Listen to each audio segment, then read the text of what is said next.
నాగేందర్ గారు. ధన్యవాదాలు sir. Deputy CM గారు కూడా మీ తరఫున ధన్యవాదాలు తెలియజేసుకుంటూ, సార్ ఇప్పుడు మీరు చెప్పారు చర్చలన్నీ కూడా అర్థవంతంగా జరగాలని, ఒక నిర్మాణాత్మకమైనటువంటి సజెషన్స్ రావాలని కోరడం జరిగింది. అయితే ఎప్పుడైతే ట్రెజరీ బెంచ్ నుంచి ప్రొవకేషన్స్ వస్తాయో అప్పుడే ఇక్కడ నుంచి రియాక్ట్ అవుతారు. ట్రెజరీ బెంచ్ నుంచి వారు మాట్లాడేటప్పుడు దయచేసి, ఎందుకంటే ఈ సభ ద్వారా ప్రజలకు ఒక మంచి సంకేతాలు పంపించాలని, అందుకే మాకున్నటువంటి ప్రతిపక్షంలో ఉన్నటువంటి నాయకులందరూ కూడా ఏవైతే మీరు ఇచ్చినటువంటి వాగ్దానాలు అవి పూర్తి చేయడానికి మీరు ఏదైతే చెప్పాలనుకుంటారో మీరు చెప్పండి. మీరు చెప్పిన తర్వాత మా నుంచి మాట్లాడిన తర్వాత క్లారిఫికేషన్స్ అనేది చాలా ఇంపార్టెంట్ సార్.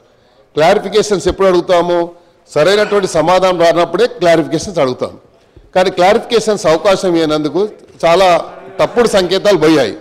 నేనేమంటున్నా అంటే, ముఖ్యమంత్రి గారే చెప్పారు మొన్న, మీరు ఒక నిర్మాణాత్మక సజెషన్స్ ఇవ్వండి, కన్స్ట్రక్టివ్ సజెషన్స్ ఇవ్వండి, డెఫినెట్గా వెల్కమ్ చేస్తామన్నారు. అవి ఇచ్చేటప్పుడు మాకు అవకాశం ఇస్తే మేము చెప్తాము. ఒక మంచి సాంప్రదాయాన్ని నెలకొల్పడానికి ఈ సభ వేదిక కావాలని నేను తమరి ద్వారా కోరుతాను.